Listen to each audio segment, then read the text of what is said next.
예, 안녕하세요. 독서 코칭 6강 이제 마지막 시간입니다. 예, 오늘은 이번에는 어, 실용서, 자기계발서 중에서 어, 우리 장병 여러분들이 선택한 책이 개떡 같은 기분에서 벗어나는 법, 이런 제목의 책입니다. 제목이 예, 아주 적나라하죠. 예, 아주 솔직하게 이런 기분들을 우리가 느낄 때가 뭐 종종 있지요. 아, 그래서 이제 이 책은 다양한 어떤 상황에서 우리가 그런 기분에서 어떻게 벗어나야 될 것인가를 이제 다양한 상황 속에서 이렇게 안내를 해주고 있는 굉장히 유용한 그런 도서입니다. 자, 어, 이번에는 제가 그 수업 지도안을 이제 이렇게 기초로 해서 또 이제 수업 자료를 이렇게 수업 지도안을 좀 더 이제 상세하게 만들어서 그걸 바탕으로 이제 소위 수업 영상을 찍고 그렇긴 합니다만은 이번에는 뭐 수업 지도안 이걸만 가지고 1시간 동안 우리 장병 여러분들과 또 이야기를 나눠보려고 합니다. 지난번 5차 때도 1시간 그냥 연강으로 했습니다. 이번 6강도 뭐 1부, 2부, 30분씩 나누지 않고 60분짜리로 만들어서 또 담당관님 통해서 보내드릴 테니까 앞에 한 30분 보시고 또 한 10분 쉬셨다가 뒷부분 30분 보시고 이렇게 이야기하시면 됩니다. 그런 다음에 이제 1시간 정도 제 안내를 일단 참고해서 우리 장병 여러분들께서 자율적으로 이 책과 관련된 이야기들을 이렇게 나누시면 이제 되는 것이죠. 예.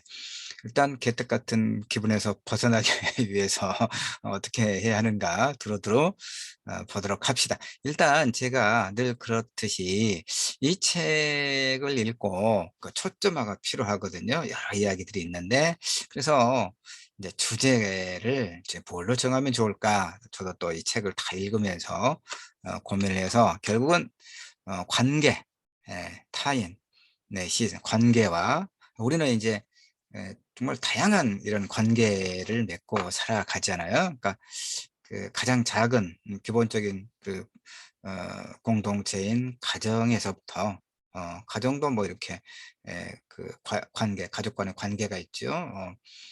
그 가정으로부터 그다음에 이제 뭐 학교라든가 또 직장이라든가 우리 또 장병 여러분들은 이제 병영에서 다른 사람과의 여러 가지 어떤 중증적인 관계를 맺고 살아가잖아요. 그러면서 우리는 또 항상 타인의 시선에서 자유롭지 못해요.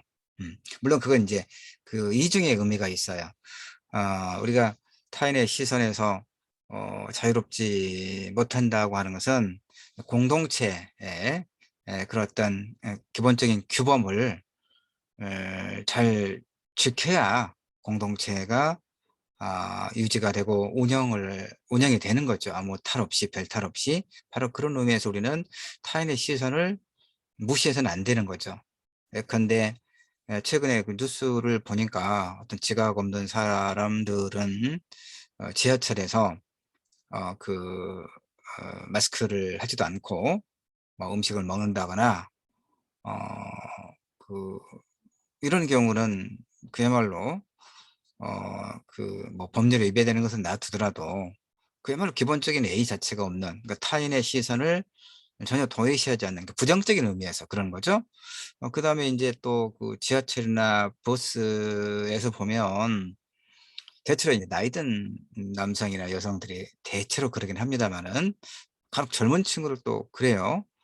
그러니까 휴대폰을 그런 이제 그런 그 공공시설에서는 휴대폰을 그 소리를 이제 나지 않게 해야 되잖아요. 그런데 그냥 BS로도 크게 해서 그 전화가 울리면 또 조용히 소곤소곤 한다거나 지금 뭐 버스 아니고 그러니까 조금 이따 이야기하자거나 이렇게 해서 문자를 한다거나 그러지 않고 자기 안방에서 하듯이 큰 소리를 이렇게 빡빡 지르면서 그냥 5분 10분 통화하는 사람들 있죠. 이런 사람들은 뭡니까? 부정적인 의미에서 타인의 시선을 전혀 개의치 않는 그냥 그야말로 몰지각한 사람들 있잖아요. 그러니까 이제 타인의 시선을 우리는 늘 의식하고 살아야 돼요, 공동체 일원으로서. 그러나 이제 여기서 지금 이야기하고 있는 타인의 시선에서 자유롭자라고 하는 것은 결국 타인의 시선은 우리가 이제 뭔가를 행위를 할 때 지나치게 다른 사람들에 대한 나에 대한 다른 사람들의 평가에 지나치게 예민하게 에, 반응하고 있다 이런 얘기죠. 그러면 이제 스스로 좀 괴로운 문제가 생기겠죠. 이 책처럼 자칫하면 개떡 같은 기분에 사로잡히는 경우가 많이 있잖아요. 예. 그냥 끝없이 그 어떤 좋은 관계를 그냥 유지하기 위해서 또 어떤 분위기를 망치지 않기 위해서 그 일테면 뭐 회식을 할 때도 술을 나는 별로 좋아하지도 않고 또 몸이 그렇게 좋지 않은 상태인데도 불구하고 되면 뭐 상사가 따라주는 술을 거절하면 분위기도 망치고 또 상사의 기분도 언짢아질 것이기 때문에 어쩔 수 없이 인제 그 내색하지 않고 마시게 되는 경우도 있죠. 그러면 인제 몸도 상하고 또 후회가 되기도 하죠. '왜 내가 그 상황을 거절하지 못했을까?' 또 다른 사람들의 사소한 어떤 부탁들 사소하니까 들어주다가 보니까 뭔가 나는 인제 그냥 부탁을 들어주고 그러니까 내가 좀 양보하고 그런 것인데도 상대방은 이제 그것이 우리가 그럴 때 흔히 하는 말들이 있잖아요. 그 뭐 "의무가 권리가 된다." 이렇게. 그래서 나중에는 그 뻔뻔한 사람들이 나를 계속 이렇게 에 에 하여튼 그런 그 어떤 관계에서 벗어나지 못하면 내가 개떡 같은 기분이 드는 경우가 있죠. 자, 그래서 주제를 관계와 타인의 시선에서 자유롭기 위한 전략들 이렇게 뽑았어요. 적절한 것 같아요. 자, 학습 목표를 보도록 합니다. 학습 목표. 그래서 이제 이 주제에 맞추어서 이제 목표를 세 가지로 항상 그랬던 것처럼 세 가지로 한번 이렇게 뽑아 봤어요. 첫째, 자신의 기분을 망치는 관계와 상황들을 지혜롭게 이겨내기 위한 방법들을 일단 이해할 게 필요하겠죠. 이 책을 통해서 그렇게 해 보자는 겁니다. 그러니까 우선은 그러면 자신의 기분을 망치는 관계와 상황들을 한번 이렇게 정리해 보는 것도 굉장히 좋겠죠. 조금 이따 인제 그 내면화라든가 이때 또 이야기를 나누도록 하겠습니다. 두 번째, '우리는 왜 타인의 시선에서 자유롭지 못한가?' 를 한번 따져보는 거죠. 성찰해 보는 것이 필요합니다. 그러니까 우리가 어떤 질병이 있으면 제대로 된 의사를 이제 의사에게 그 질병의 원인이 근본적인 원인이 무엇인가를 정확하게 진단을 받을 게 필요하죠. 그래야 그 질병을 이제 완벽하게 치료할 수 있을 테니까. 그래서 결국 우리가 이런 개떡 같은 기분에서 벗어나기 위해서는 개떡 같은 기분이 만들어지는 그런 상황들이 어떤 상황들인가, 이게 한두 가지가 아니잖아요. 그래서 그 상황들을 각자 또 다를 수도 있으니까 그래서 그 상황들을 한번 메모해 보고 그러면서 그런 상황들을 이겨내기 위한 지혜로운 방법은 이 책에서는 어떻게 안내하고 있는가 이렇게 연결해서 읽어보는 그게 하나의 독서 전략이 되는 것이죠. 그다음에 이제 마지막으로 세 번째, 결국은 이겁니다. 개떡 같은 기분에서 벗어나기 위해서는 그 긍정적인 자아를 형성하고 특히 이제 자아 존중감이라고 이야기 들 수 있습니다. 자아 존중감을 유지하기 위한 방법들을 이해할 게 필요해요. 그러니까 어 이제 우리가 타인의 시선에서 자유롭지 못한 것, 물론 공동체의 어떤 규범 그 얘기는 이제 다른 의미라고 그랬습니다. 그래서 타인의 어떤 그 평가, 나에 대한 평가, 늘 전전긍긍하고 우리가 또 전혀 또 그렇게 하지 않을 수도 없어요, 사실은. 그래서 우리는 이제 타인의 평가적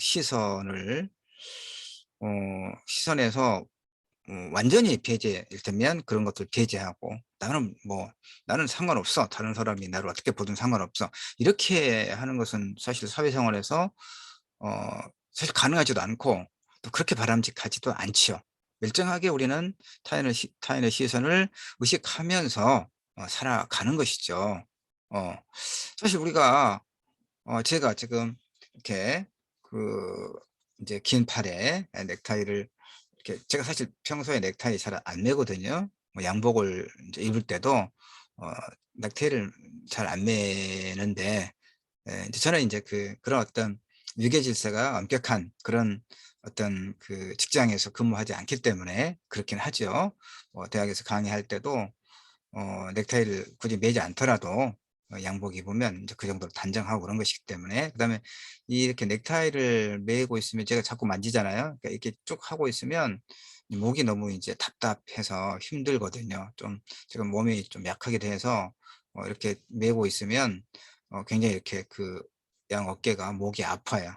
그래서 늘. 그다음에 요즘에 인제 2 년째 지금 코로나 바이러스 때문에 마스크를 다 쓰고 다니잖아요. 그러니까 저는 마스크를 쓰고 오랫동안 쓰면 굉장히 답답해서 두통이 오고 굉장히 힘들어요.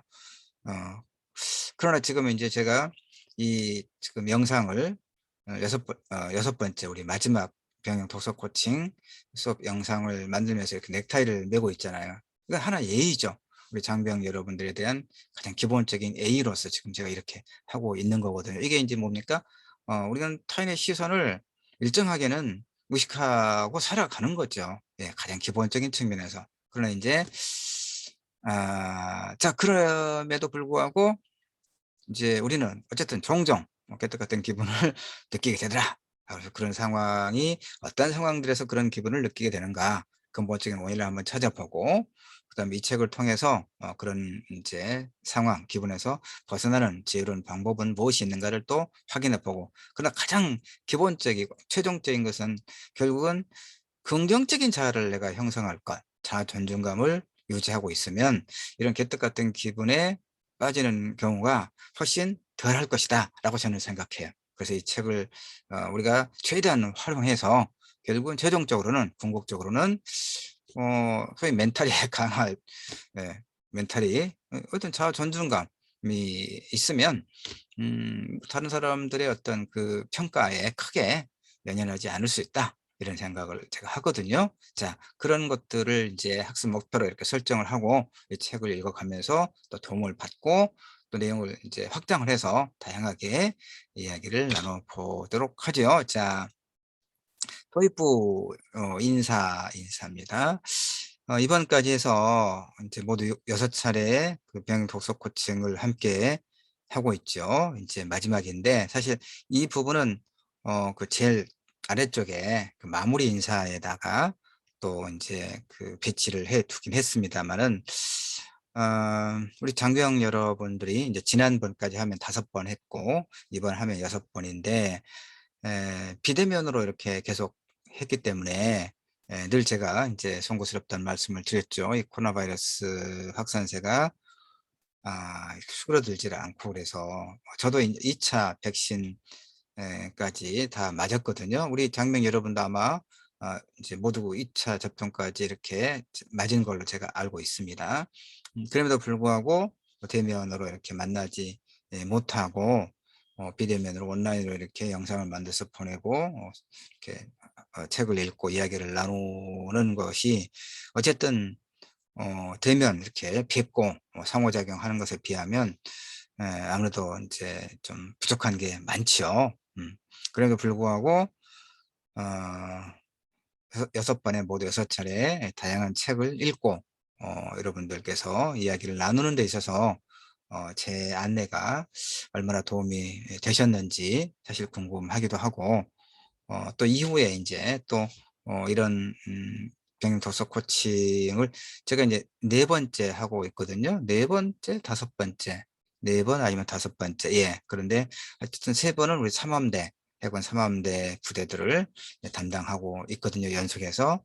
내년에도 인제 또 비행도수 코칭을 할 때 어떤 점을 제가 좀 더 유의하고 더 보완해야 될 것인지를 소위 상호작용을 통해서 제가 인제 에 알고 있을 게 굉장히 저한테도 필요한데, 우리 장병 여러분들을 직접적으로 이렇게 만나 뵙지를 못하고 또 인제 담당관님을 통해서만 이야기를 듣기 때문에 충분하게 소통이 또 되는 것은 아니죠. 어쨌든 이렇게 비대면을 하기 때문에.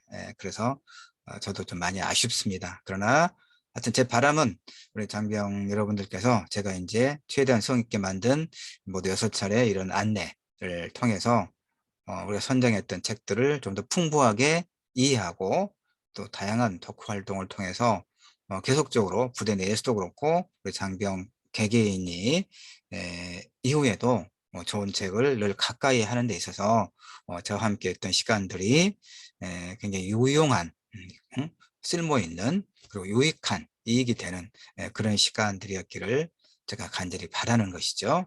예.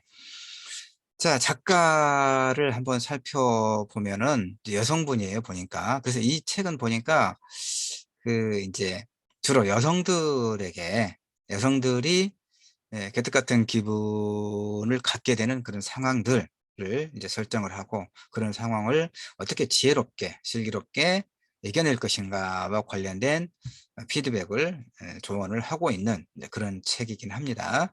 아 그래서 인제 이 안드레아 오원이라고 하는 작가는 인제 의사소통 분야의 최고 전문가 과정을 마친 모양이에요. 그래서 식사장애, 알코올 중독, 그다음에 이혼을 극복하고, 그러니까 이 작가 안드레아 오원 자신이 식사 장애, 알코올 중독, 이혼, 이런 인제 여러 가지 에 나름의 인제 어떤 고통을 겪었던 모양이에요. 근데 이걸 이겨내고 라이프 코칭, 어떻게 지혜롭게 살 것인가. 최근에 우리 한국 드라마 보면 뭐 그 슬기로운 의사 생활이라든가, 또 영화였는데 슬기로운 감방 생활, 그건 사실 그건 별로 그 제목 자체에서 좀 이미지가 감방 생활을 어떻게 슬기롭게, 하여튼 네, 그런 인제 그 뭐 하여튼 슬기롭다거나 이런 그 제목을 붙인 드라마나 영화가 있긴 했습니다마는, 하여튼 이 소위 라이프 코칭, 어떻게 슬기롭게 지혜로운 삶을 살 것인가와 관련된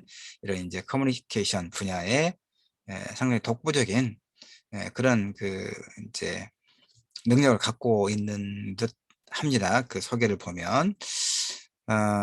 그래서 자신의 인생을 이렇게 스스로 바꿔낸 경험과 코치로서의 전문성을 집약한 뭐 이런 책이, 영어로 뭐라고 되어 있거든요. 뭐 52 가지의 라이프 코치, 뭐 이런 얘기죠. 예. 아마존 자기계발 분야의 베스트셀러가 되었다, 뭐 이런 얘기입니다. 독서 가이드를 보면 인제 그 결국에 인제 이 책을 읽으면서 '이 책을 어떻게 최대한 활용할 것인가.' 요 얘기거든요. 그러니까 지금 책의 구성을 일단, 그러니까 책을 볼 때 저는 인제 저는 그렇습니다. 어떤 책을 읽을 때 그 책의 내용을 인제 잘 소화할 게 필요하잖아요. 그러니까 일단 뭐 제목을 받고, 그다음에 저자가 누구인가를 받고, 그다음에 인제 그 저자의 말을 또 읽어 보고, 그런 다음에 책이 어떻게 구성이 되어 있는가, 목차 구성을 좀 보면 이 책의 전반적인 어떤 내용에 대한 이해가 상당하게 될 수 있지 않겠습니까? 그래서 보니까 전체 15 장으로 되어 있어요. 들어가며 뭐 그다음에 나오며 요 인제 작가가 덧붙이는 말들 빼놓고 실제로 인제 내용을 보면 1 장부터 15 장까지 되어 있는데, 같이 한번 챕터를 보시죠. 그러니까 1 장은 뭡니까? 나한테 나쁜 년 되기. 그러니까 이 작가가 여성이고 이제 여성들에 대한 어떤 이 커뮤니케이션, 또 그 안내이기 때문에 이제 그렇게 돼 있습니다마는, 몇 번 제가 이야기합니다마는 이 보편적인 내용이에요. 보편적인 상황이. 물론 남성과 여성의 상황은 좀 다를 수 있어요. 어 여성의 경우에는 특히 인제 그 일과 가정의 양립이라고 하는 측면에서 좀 더 그 어려운 부분이 있을 수 있을 거라고 생각은 해요. 근데 또 남성 역시 어떤 가장으로서, 또는 뭐 장남으로서 이렇게 또 여성과는 또 다른 측면에서의 어떤 책임감을 갖고 있죠. 특히 우리 장병 여러분께 물론 우리 장병 여러분 중에서는 이제 여성도 아마 있을 것이고, 제가 정확하게는 지금 파악을 못 했습니다마는, 제가 지난번 그 삼험대 독서 코칭 할 때는 이제 2년 전에, 2년 첫 번째 삼험대를 이제 매칭이 돼서 독서 코칭 할 때 담당관님이 여성분이었어요. 그 여성 군무원이셨는데, 삼험대 군수전단, 군수전단, 이제 그 강당에 들어가고 그 왔다 갔다 하면서 봤더니, 이제 전 대장님이 이제 대령님이셨고, 그 옆에 여군 소령도 있고, 그렇더구만요. 보니까 이렇게 일을 하고 계시던데, 그러니까 이제 이 책은, 다시 말해서 이 책은 작가가 여성이고, 그래서 자신의 여성으로서의 경험을 바탕으로 주로 이제 여성들에 대한 그런 여성들이 겪는 어떤 상황 속에서의 이런 이제 어떤 기분들 마주하는, 그래서 그것들 어떻게 극복할 것인가 와 관련해서 조언을 해주고 있지만, 제 말의 핵심적인 내용은 남성과 여성 성별 구분은 사실 무의미하더라, 이 책에서. 그러니까 이런 상황을 이제 우리가 두루 적용해 보면 되는 겁니다. 그래서 이 책이 처음에 나한테 나쁜 년 되기, 나쁜 년을 나쁜 놈아 이렇게, 그러니까 내면의 비판자 다스리기. 그다음에 2장 제발 나 좀 혼자 내보내도, 제발 나 좀 혼자 내보내도라고. 3장은 고통을 피하는 법 따윈 없어. 고통을 피하는 법은 없다. 4장 부러우면 지는 거야. 이런 얘기 많이 하죠, 우리가. 다른 사람과 비교했을 때 부러워하면 지는 거다. 이런 얘기 일상에서 우리가 많이 하죠.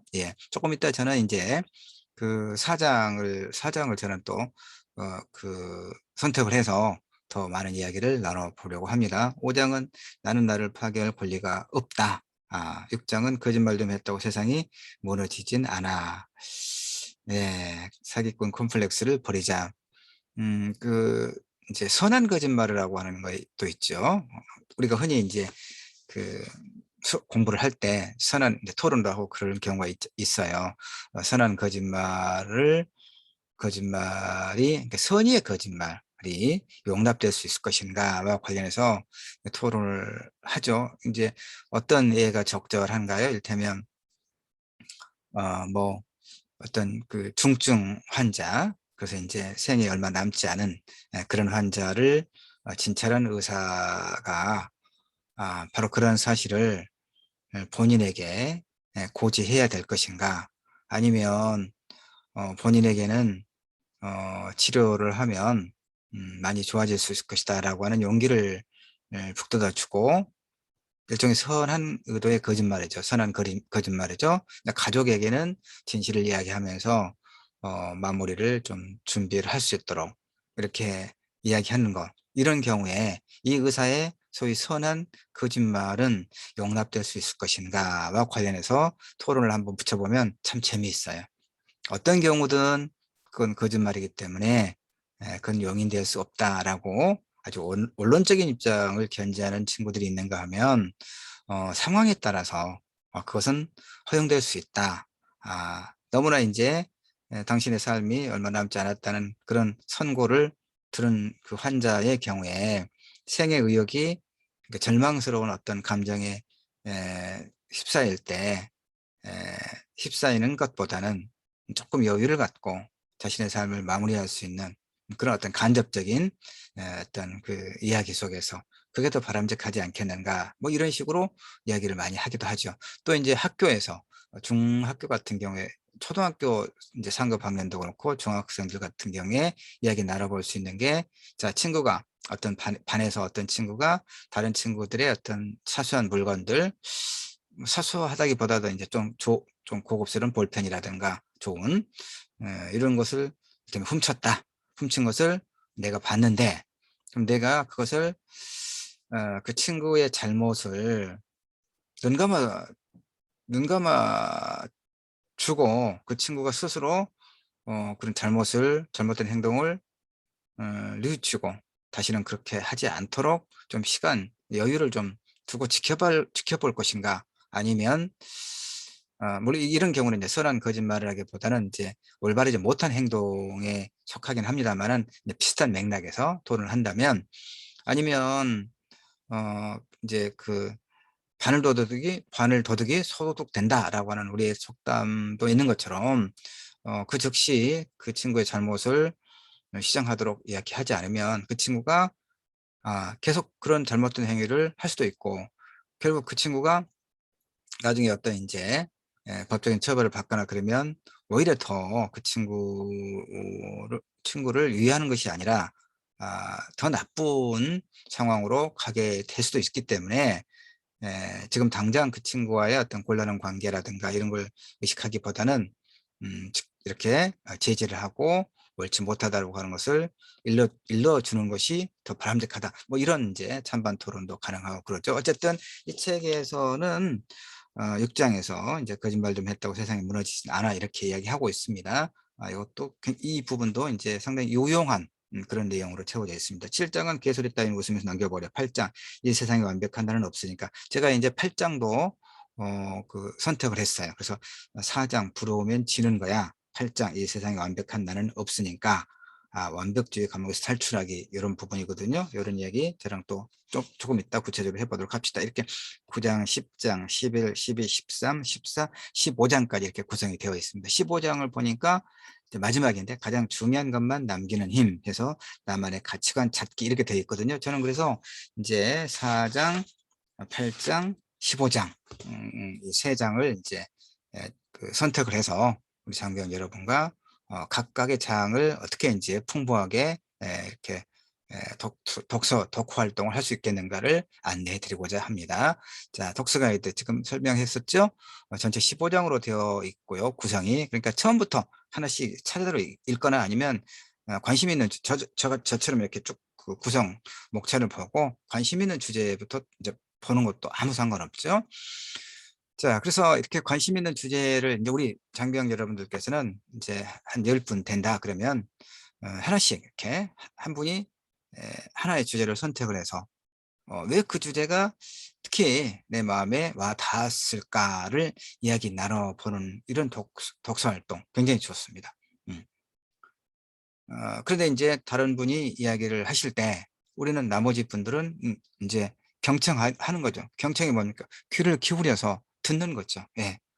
귀를 기울여서 듣는 거, 경청. 그리고 공감하는 거. 고개를 끄덕이기도 하고, 예. 맞아, 맞아." 이렇게 그 추임새를 넣어 주고, 경청과 공감을 통해서 결국은 뭐냐면 스스로를 치유하는 그런 그 순간을 경험할 수가 있어요. 어 내가 어떤 주제를 이야기하고 또 다른 분이 어떤 주제에 대해서 이야기하는 것을 이렇게 듣고 공감하고, 이게 상호작용이잖아요. 상호작용을 하는 과정에서 내가 갖고 있는 어떤 내면의 상처가 조금씩 이렇게 녹아내리는 것을 경험할 수가 있습니다. 그다음에 나아가서 인제 자신을 긍정하는 법, 타인의 시선에 종속되지 않는 자신의 자신감의 어떤 중요성을 이제 이 책을 통해서 이해하는 것이, 아까 제가 제일 앞에 그 학습 목표에서 제시했던 것과 같은 인제 그런 독서 활동을 우리가 하게 되는 것이죠. 예. 구체적으로 보죠. 도서 주제에 대한 이해와 토론 주제입니다. 자, 제가 아까 4 장, 8 장, 15장 이렇게 선정해서 이야기를 구체적으로 한다고 그랬습니다. 예. 물 한 모금만 마시겠습니다.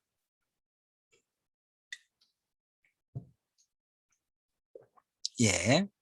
음 4장 봅시다. "부러우면 지는 거야." 4 장을 한번 펼쳐 볼까요? 4 장이 108 쪽에서부터 시작을 하고 있습니다. 이제 107 쪽에 인제 4장 표지가 있고, 실제로는 이제 108 쪽에서부터 있습니다. 108 쪽에 그 제목이 "남이 내 행복의 기준이 되면 불행해진다."라고 지금 되어 있고, 폴라 46세 여성이죠. 여성의 인제 상담 내용을 요약해서 앞에 제시해 놨잖아요. 같이 한번 보시죠. "나는 남과 비교하는 게 일상이다. 하다 하다 생판 모르는 사람과도 비교한다. 왠지 나만 빼고 다 잘 먹고 잘 사는 것 같다. 다들 원하는 것을 누리며 사는데 나는 아니고 평생 외톨이로 지낼 거라는 생각이 자꾸만 든다. 난 다른 사람들만큼 운이 좋지도 않고 똑똑하지도 않고 예쁘지도 않고 웃기지도 않은 사람이다. 라고 이렇게 이런 경우 어떻습니까? 사실 주변에서 많이 볼 수 있어요. 그렇죠. 음. 제가 이제 좀 정리해 놓은 거 볼까요? 남이 내 행복의 기준이 되면 불행해지죠, 우리는. 불행해져요. 물론 비교의 덫을 피하기는 이 책에서도 이제 그렇게 안내를 하고 있는 것처럼 다른 사람과의 비교의 덫을 피하기는 쉽지가 않은 것 같아요. 그러니까 우리 옛말에도 사촌이 땅을 사면 배가 아프다 이런 말도 있잖아요. 그러니까 나와 전혀 무관하거나 모르는 사람이 이제 로또에 그 일주일에 한 번씩 로또 그 복권에 이제 당첨되는 사람들이 나오잖아요. 그럼 뭐 한 대여섯 명씩 나오던데 그러면 한 15억, 20억씩 나눠 가지고 그러잖아요. 그 여러분 어떻습니까? 그런 그 이제 뉴스를 보면 이렇게 그 배가 아픈가요? 아프기는 아프죠. 예. 나는 한 번도 안 되는데, 나는 그 500원짜리도 안 되는데, 누군가는 뭐 15억, 20억 되는 걸 보면 좀 화가 나기도 해요. 그러나 그렇게까지 이제 그 밤에 잠을 못 자고 끙끙 앓을 정도는 아니죠. 예, 금방 그런 감정은 금방 지나가 버리잖아요. 예. 왜냐하면 나하고 무관한 사람이니까. 그러니까 이 우리 옛 속담이라고 하는 게 정말 우리 그 선인들의 삶의 지혜에서 우러나온 그런 말들이잖아요. 사촌이 땅을 사면 배가 아프더라. 그러니까 나와 다시 이야기하자면 나와 전혀 무관하거나 모르는 이가 땅을 사거나 로또에 당첨되면 조금 기분 나쁘다가 그러려니 하잖아요. 그런데 주변에 우리 주변에 가까운 그럼 나와 가까운 누군가가 더구나 또 나와 그 별로 관계가 좋지 않은 사람도 있잖아요. 네, 뭐 증거도 없이 미운 사람도 있고 나한테 못되게 굴었던 또 누군가도 있고 근데 그런 사람들이 어떤 행운이 찾아왔을 때 나는 엄청난 박탈감과 우울증에 빠지기 쉽죠. 아까 읽었던 그 다른 사람과 비교하는 그런 일상 이것도 굉장히 병이에요. 사실은 병이고 불행이긴 하지만 더 정말 우리가 레알 정말 화가 나고 밤에 잠을 잘 이루지 못하는 경우는 바로 이거죠. 가까운 사람들이 특히 나와 관계가 별로 좋지 않은 누군가에게 어떤 행운이 왔을 때 박탈감과 우울증에 빠지기 쉽죠. 예. 저는 이제 소설을 쓰고 또 평론을 쓰고 대학에서 오랫동안 이제 강의를 하고 있습니다만은 그러니까 대학이라고 하는 그런 어떤 그 공간에서 사회에서 이제 만나게 되는 많은 사람들이 있을 거 아니겠어요? 그중에서 나를 좋아하는 사람도 있고 존중하는 사람도 있고 그런데 나를 없이 여기기도 하고 우습게 보이기도 하고 우습게 보기도 하고 그런 사람도 많아요.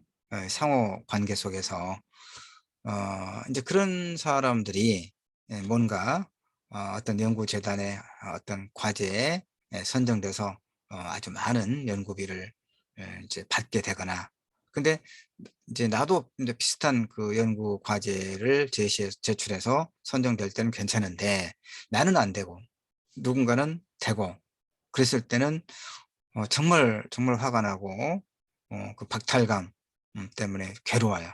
이게 비교되는 거잖아요. 남과 우리가 다른 사람과 비교를 안 할 수가 없는 거죠. 예, 바로 그래서 그런데 이제 문제는 또 조금 더 하면 저도 이제 페이스북을 합니다. 페이스북을 뭐 그 소위 패친 숫자가 많지는 않아요. 일부러 많이 유지하지는 않습니다. 한 400명 이내로 관리를 하고 그래서 한 절반 정도는 아마 작가들일 겁니다. 시인이나 소설가고 절반 정도는 이제 뭐 책을 좋아한다거나 비슷한 성향의 사람들과 이렇게 골라서 이제 배치를 하고 그렇습니다만은 가끔 보면 지나치게 많은 그 포스팅 하루에도 여러 차례 포스팅 실시간별로 포스팅하는 사람도 있더라고요. 그건 지나치게 시간을 많이 소비하는 거죠. 그러니까 그런 사람들은 저는 생각하기를 저 같은 경우도 뭐 일주일에 한 번이나 어떤 글을 포스팅하고 나면 이게 어떻습니까? 우리 장병 여러분 혹시 그런 게 있다면 이게 시간의 소모가 많더라고요. 그 항상 들어가 보잖아요. 로그인 해가지고 컴퓨터를 켜거나 요즘 이제 모바일로 바로 되니까 뭐 이렇게 터치만 하면 또 되니까, 그러면 내가 올린 글에 라이크를 누른, 관심을 보이거나 댓글을 단 사람들은 누구인가를 늘 또 확인해지고, 또 누군가 댓글을 달았으면 답글을 또 달아줘야 서운하지 않을 테니까, 그래서 늘 들락거리게 된단 말이에요. 어 그리고 또 그 내가 나는 누군가에게 이렇게 관심을 많이 보여줬는데 그 사람은 또 나에게 별로 관심이 보이지 않을 때는 괜히 섭섭한 마음이 들잖아요. 그런데 그럴 텐데 하루에도 몇 번씩 포스팅하는 사람들, 들락들락하는 사람들은 나는 좀 한심하게 보여요. 왜냐하면 그런 사람들은 도대체 언제 시 한 편을 읽고 소설 한 편을 읽고 뉴스를 검색하면서 우리 공동체에 어떤 문제가 일어나고 있는가를 좀 공부를 할 것인가. 그러니까 이 SNS에만 하루 종일 그 로그인 해 놓고 몇 번씩 글을 실시간으로 올리고 뭐 이런 사람들은 결국은 자아 존중감이 거의 없는 사람들이 아니겠는가. 즉 타인과의 비교 속에서 살아가는 사람이 아니겠는가. 저는 이렇게 좀 생각을 하거든요. 실제로 제가 관련된 논문을 읽어봤더니 SNS에 지나치게 많은 시간을 소비하는 경우 타인과의 비교 탓에 우울증에 걸릴 확률이 굉장히 높다, 이런 논문도 있더라고요. 그러니까 문제는 이제 이거죠. 어쨌든 이 사장에서 이야기하는 남이 내 행복의 기준이 되면 당연히 불행의식을 느끼게 된단 말이에요. 근데 우리가 완벽하게 다른 사람과의 그 비교의 덫을 피하지는 못한다. 그러면 이제 이럴 때 이제 소위 개떡 같은 기분이 된다는 얘기죠. 그래서 이 책의 저자는 이럴 때 어떻게 이제 이런 상황을 슬기롭게 이런 기분을 극복할 수 있을 것인가, 이런 얘기를 지금 안내를 해주고 있는 거죠. 결론은 뭐였습니까? 그러니까 이럴 때 어떻게 해야 할까, 이런 문제잖아요. 그러니까 이제 보니까 읽어보니까 나만 그런 기분에 빠지지 않는다.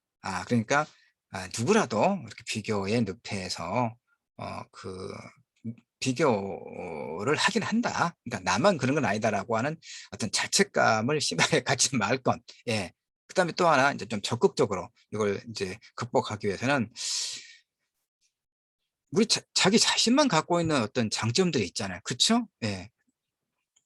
그러니까 또 제 이야기를 좀 하면 그 제 이야기만 하는 건 뭐 별로 그 재미가 없을 것 같고요. 예, 우리 이제 이거 가지고 우리 장병 여러분들께서 이야기를 해 보시는 겁니다. 하여튼 자신만의 어떤 장점 목록을 한번 기록해 볼 것. 네, 그것도 중요하죠. 우리가 비교한다는 얘기는 다른 사람과 나를 비교하면서 내가 뭔가 우울한 기분에 빠져드는 경우를 이야기하죠. 그러면 이제 다른 사람이 내가 갖지 못한 어떤 것을 다른 사람이 갖게 되는 경우에 그러잖아요. 근데 그 사람이 갖고 있지 못한 나만 갖고 있는 장점도 있지 않겠습니까? 바로 그런 목록을 기록함으로써, 물론 이것이 자칫 그 정신승리가 정신승리에 빠지면 안 되죠.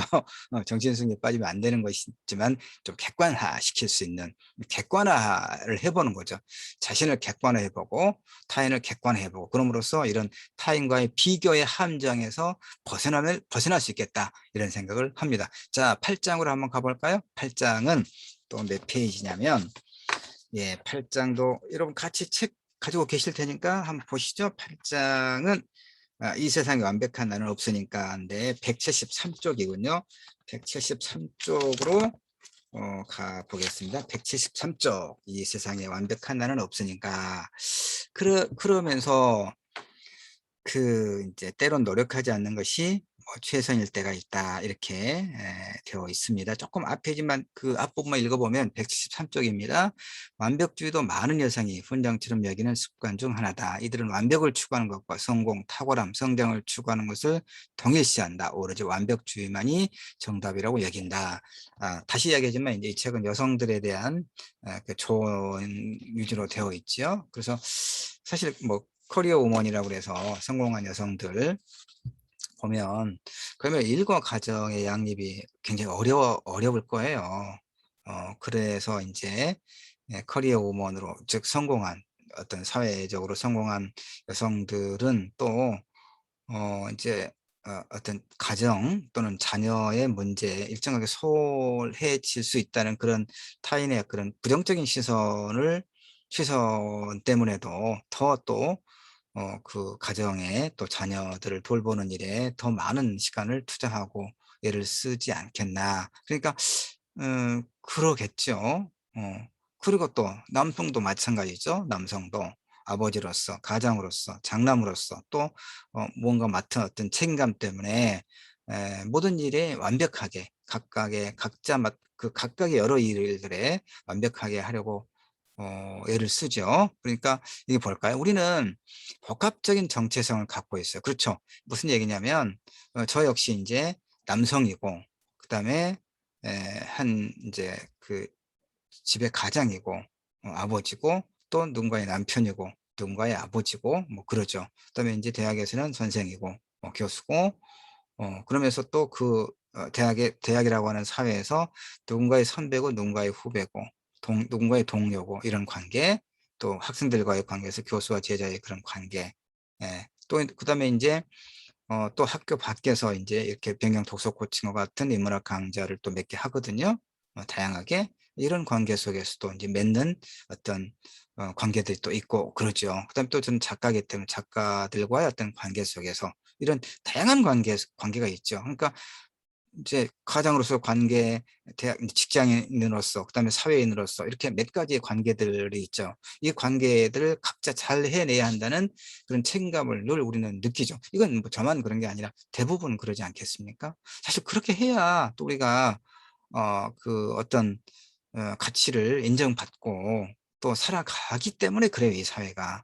그래서 이 책에서 말하는 것처럼 물론 이제 이 책에서는 조금 더 볼까요? 제가 써놓은 거. 우리는 이렇게 복합적인 정체성을 갖고 있다는 얘기입니다. 다양한 위치에서 나름의 정체성을 갖고 있죠. 그러나 모든 일을 완벽하게 다 잘해야 한다는 이런 강박이죠, 강박. 이것은 보면 사실은 자기 자신을 너무 지치게 하는 그런 문제는 갖고 있어요. 우리가 알기는 알아요. 모르는 거 아닙니다. 다 알죠. 그러나 나를 좀 더 희생하고 어, 희생해서라도 내가 맡은 일들을 완벽하게 처리해내지 않으면 내가 타인들로부터 인정받고 존중받고 이런 위치를 사실 유지하기 어렵다는 생각을 우리는 많이 갖고 있거든요. 그런데 이제 종종 보면 문학이든지 영화든지 또 실제로 이제 주변에 가끔 보면 이런 경우가 있지 않습니까? 자, 그 나중에 이제 좀 시간이 지나서 많은 것을 잃었다고 우리가 그 스스로 생각했을 때 되돌아보면 정작 오타가 하나 나왔습니다. 제가 바로 잡아서 보내드리겠습니다. 정작 자신을 위해서 이룬 것이 무엇인가 하는 회한이 들 때도 있단 말이에요. 자신을 사랑하면서 살아가기 위한 지혜에 대해서 이 도서가 조언해 주는 것이 무엇인가를 이제 한번 우리가 꼼꼼히 읽어볼 필요가 있겠죠. 그래서 그런 부분이 하나 있고요. 그 다음에 또 시간을 제가 좀 보면서 해야 되니까요. 시간이 예, 상당히 많이 지났어요. 1시간짜리 제가 만든다고 그랬죠. 한 17분 정도 남았으니까 조금 속도를 내겠습니다. 자, 그래서 15장. 이제 15장은 또 뭐가 어느 페이지냐면은요. 같이 책을 봅니다. 제일 마지막입니다. 275쪽으로 갈까요? 275쪽으로 가면은 275쪽이죠. 마지막 장입니다. 예. 가장 중요한 것만 남기는 힘 해서 나만의 가치관 찾기. 자, 봅시다. 자신만의 가치관을 정립하고 그것에 따른 다른이 아니라 따른이죠. 따른으로 하는 것과 다른으로 하는 것이 정말 다르죠. 의미가. 예, 우리말 이렇습니다. 이 부분도 정정해서 올려놓을게요. 이렇게 글을 쓰다 보면 오타가 한 번씩 나오고 늘 확인해도 꼭 나오고 그럽니다. 자, 자신만의 가치관을 정립하고 그것에 따른 삶을 살아가는 것이 타인의 시선에 얽매이지 않는 자유인의 모습이라고 저는 봐요. 이것은 이제 사르트르, 프랑스의 실존주의 철학자 사르트르가 했던 말입니다. 타인은 지옥이다. 웹툰이 있고 그 웹툰을 또 이제 그 원작으로 해서 만든 한국 영화가 드라마가 넷플릭스에 올라와 있더라고요. 근데 타인은 지옥이다. 어쨌든 사르트르가 타인은 지옥이다라고 했던 것은 결국은 이 말에 들어있는 참된 의미는 뭐냐면 아까 앞에서 계속 이야기했던 우리는 타인의 어떤 평가 시선에서 자유롭지 못한 그런 존재, 타인을 지나치게 의식하고 살아간다. 그런 의미에서 타인은 우리에게 지옥이다. 이렇게 이야기를 하거든요. 그래서 사르트르는 바로 이제 그런 삶에서 벗어날 게 필요하다. 그래야 자유인이 된다라고 이야기합니다. 그래서 인간은 이제 세상에 내던져진 존재이긴 하지만 바로 그것 때문에 스스로 자신의 삶을 긍정적으로 만들어 나갈 수 있고 또 그 선택에 대해서 책임을 지는 그런 참된 자유인으로 살아갈 것이 필요하다. 이런 얘기를 하고 있거든요. 그러니까 이 도서 역시 이 도서에서는 물론 이제 여성들을 대상으로 어떤 조언을 해 주고 있기 때문에 그렇긴 합니다마는 병영 생활에서 가장 중요한 가치관은 어떤 것일까와 관련해서 우리 장병 여러분들이 독서 활동으로 토론해 보는 것은 굉장히 유익할 것 같아요. 존중, 협력, 책임감 이런 것들 위주로 뭐 제가 이제 뽑아낸 것이 키워드고 우리 장병 여러분들은 또 다른 키워드를 선정해서 이야기를 해볼 수 있겠죠. 자, 덕후 활동 들어가겠습니다. 이제 덕후 활동하고 나면 사실은 이제 이제 다음 차시 안내가 할 것도 없죠. 다 끝났으니까. 그래서 이제 마무리로 들어가고 있습니다. 덕후 활동 봅시다. 1번. 지금 앞에서 했던 것을 지금 이제 독서 활동이고, 덕후 이제 다 읽고 난 다음에 구체적으로 어떤 활동을 하면 아주 의미가 있을 것인가를 안내하고 있는 겁니다. 첫 번째, 자신의 기분을 망치는 관계 상황들을 지혜롭게 이겨냈던 경험들을 공유해 보자는 얘기입니다. 앞에서도 제가 아까 이야기했죠. 목표를 설정하고 설명하면서 굳이 병영생활에 관해서가 아니라도 병영생활에서의 문제를 이야기하면 아마 이제 많지 않은 동료들 간에 그런 이야기를 했을 때 그야말로 기분이 언짢아지고 분위기를 망칠 염려도 좀 있으니까 우리가 조심스럽게 접근해야 되는 거니까 병영생활이 아닌 다른 상황에서 내가 자신의 기분을 망쳤던 어떤 경험들이 우리가 많이 있을 테니까 그런데 문제는 기분을 망친 것을 그대로 방치하면 안 되는 거죠. 그러니까 그걸 어떻게 지혜롭게 이겨냈는가 이런 경험들을 공유해 보는 것은 굉장히 좋을 것 같아요. 아까 얘기했던 것처럼 그 병행생활에 관해서가 아니라도 마음에 담아두었던 이야기를 꺼내서 서로 이야기를 나눠보고 그걸 공감, 경청하고 공감함으로써 스스로 치유할 수 있는 좋은 의미 있는 시간이 덕후활동 시간으로 될 겁니다. 이렇게 한번 해보시기 바랍니다. 두 번째 덕후활동. 아까도 얘기했지만 이제 조금 설명을 하면 실존주의 철학자 프랑스의 사르트르는 그 실존은 본질에 앞선다, 선행한다 이렇게 강조를 합니다. 그럼 본질은 뭐냐면 이제 그 의자의 본질은 다양한 의자들이 많이 있잖아요. 우리 장병 여러분들은 지금 이제 이 독서 활동을 하면서 의자에 앉아들 계시겠죠. 의자에 앉아서 이제 활동을 하실 텐데 다양한 의자들의 본질은 뭡니까? 목적은 사람들이 편하게 앉을 수 있는 것. 그렇죠? 그다음에 다양한 컵들의 본질, 목적은 무엇입니까? 우리가 뭔가를 따라서 마실 수 있게 하는 것. 아주 다양한 종류의 자동차의 본질, 목적은 무엇입니까? 편하게, 운송수단으로서. 바로 이게 그 본질이라고 하는 것은 어떤 사물들이 가지고 있는 어떤 목적, 이걸 본질이라고 이야기하는 거거든요. 그런데 사르트르에 의하면 인간은 여타의 사물들이 가지고 있는 그런 존재 이유, 목적을 가지고 태어난 게 아니고 우리는 그냥 이 세상에 던져진 존재다 이야기입니다. 이 충분히 이해 가능하시죠? 그런 의미에서 우리 실제로 존재하는 것, 이것이 그 본질, 어떤 사물의 목적에 앞선다 이런 얘기입니다. 그러니까 우리는 어떤 목적을 가지고 태어난 건 아니란 얘기입니다. 그래서 우리는 스스로 자신의 어떤 긍정적인 삶을 만들어 나갈 수 있는 것을 선택하고 그 선택에 책임을 지는, 그럼으로써 우리는 자유인이다라고 하는 얘기를 하거든요. 그러면서 이제 타인은 지옥이다라고 또 다른 책에서 사르트르는 이야기합니다. 그러니까 아까도 얘기했지만 타인은 지옥이다라는 본래 의미는 우리는 타인의 시선과 평가에서 결코 자유롭지 못한다. 지나치게 타인의 시선과 평가에 얽매여 있다. 그러므로 타인은 우리에게 지옥이다. 이런 얘기를 하고 있고, 그래서 타인의 평가와 그 시선에 지나치게 얽매이지 않을 것이 필요하다. 진정한 자유인의 그런 삶을 선택할 것이 필요하다. 이렇게 이야기를 하고 있습니다. 자, 독활동 두 번째는 제가 이제 말씀해 드렸어요. 타인은 지옥이다라는 말에 내포된 의미 설명해 드렸으니까 이해하셨을 것이고, 그래서 우리는 왜 타인의 시선에서 자유롭지 못한가? 타인의 어떤 평가, 지나치게 얽매여 있기 때문에 그렇다는 것이고, 사실은 무한 경쟁의 사회에서 우리는 타인의 시선, 즉 평가를 무심하게 이겨내지는 못하는 것이죠. 이게 참 딜레마이긴 합니다. 딜레마이긴 하죠. 그러나 문제는 이거죠. 타인의 시선과 평가, 즉 부정적인 어떤 평가, 나는 열심히 했고 최선을 다했음에도 불구하고 누군가는 나를 그렇게 좋게 평가하지 않았을 때, 그럼 나는 개떡 같은 기분을 가질 것인가? 아니죠. 내가 최선의 노력을 다했고 정성을 다했음에도 불구하고 누군가가 나에 대해서 그에 값하는 평가를 하지 않았을 때 나는 개떡 같은 기분에 사로잡혀서 아주 그 우울한 시간들을 견뎌야 할 것인가? 그게 아니란 얘기입니다. 그래서 이 책에서 안내해 주고 있고, 또 제가 좀 더 보완해서 말씀드리고자 하는 부분은 결국 뭐냐면 긍정적인 자아 만들기. 예. 자신만의 가치관, 이 책에서는 또 자신만의 가치관을 형성하도록, 그리고 그 가치관에 따라 살아갈 것을 이제 안내하고 있죠. 아주 옳은 얘기입니다. 적절하게. 그래서 자신만의 가치관, 긍정적인 자아 만들기에 대해서 이야기 나눠보면 굉장히 좋은 독후 활동이 될 것입니다. 그래서 아까 안내했던 것처럼 평형생활에서 중요한 가치들, 어, 서로 존중할 게 필요하겠죠. 존중. 그다음에 협력하고. 우리는 혼자서 뭔가를 이루지는 못하지 않습니까? 병영상원에서. 우리 공통의 어떤 목표가 있죠. 각 부대마다.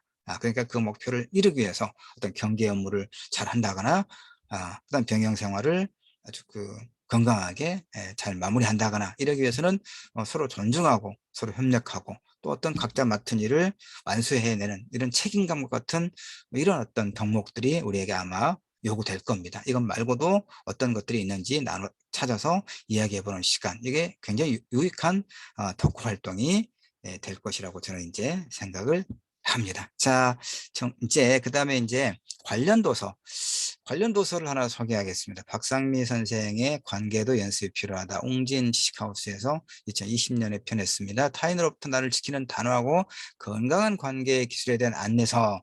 그래서 관계도 연습이 필요하다라고. 이 박상미 선생은 고려대학교에서 박사를 했습니다. 박사 논문 쓰는 그런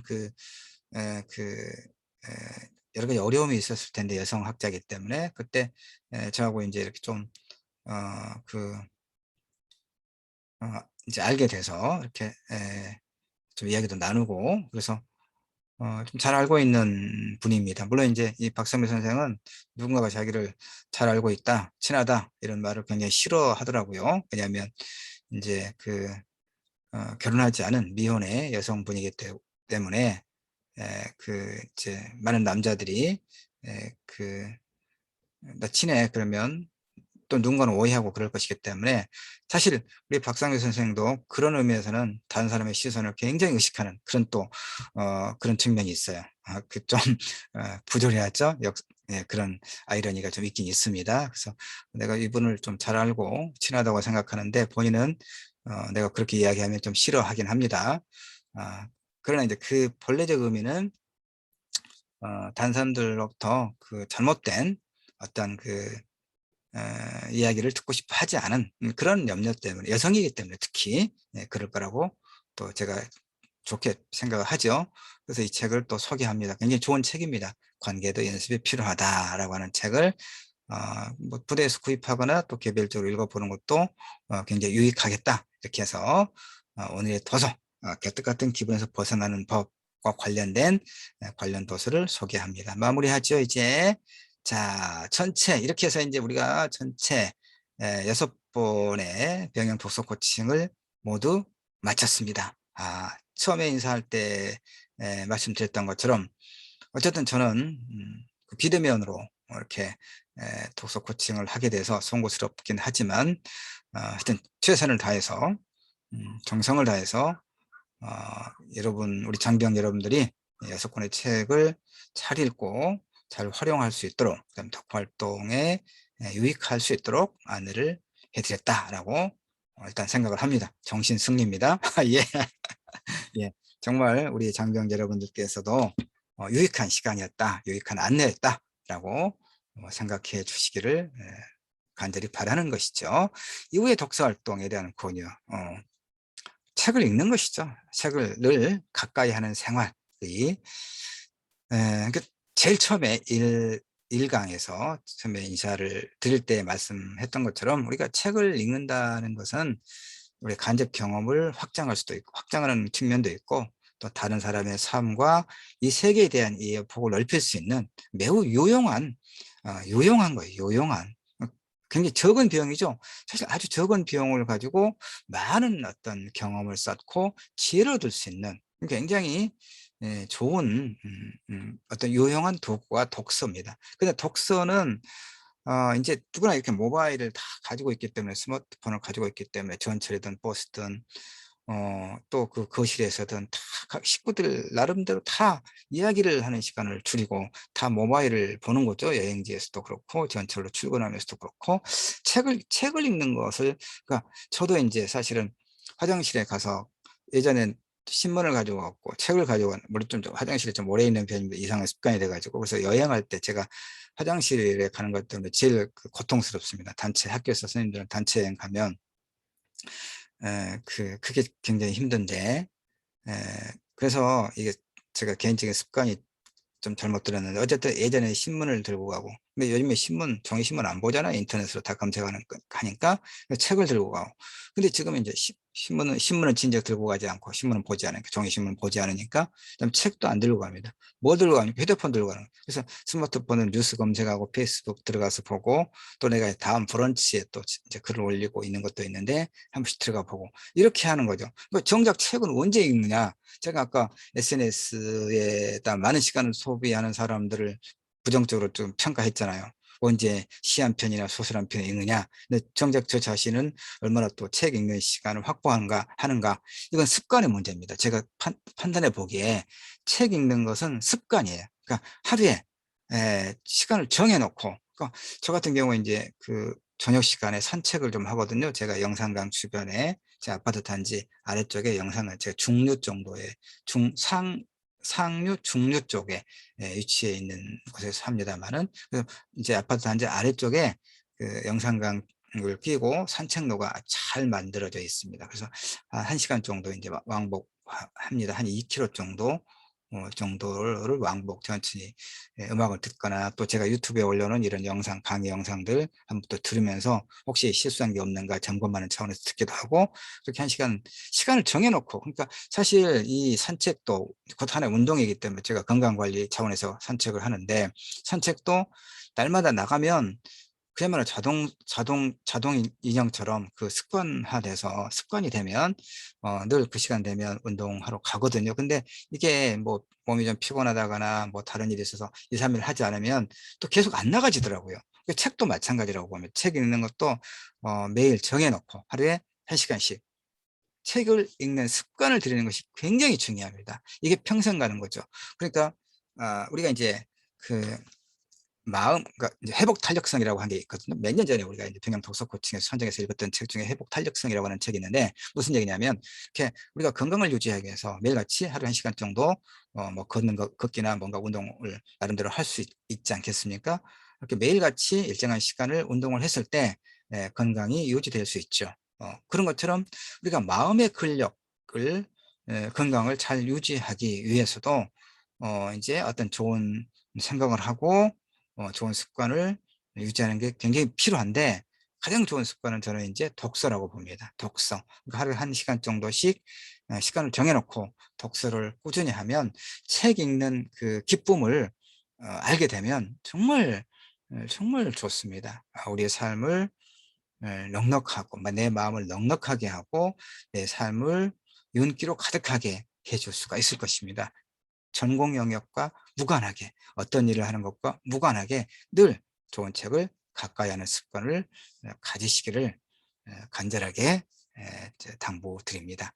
자, 모두 6차례 병영 독서 코칭 저와 함께 하시느라고 정말 수고하셨습니다. 정말 감사드립니다. 건강하게 병영 생활 복무 잘 마치시기를 바랍니다. 감사합니다.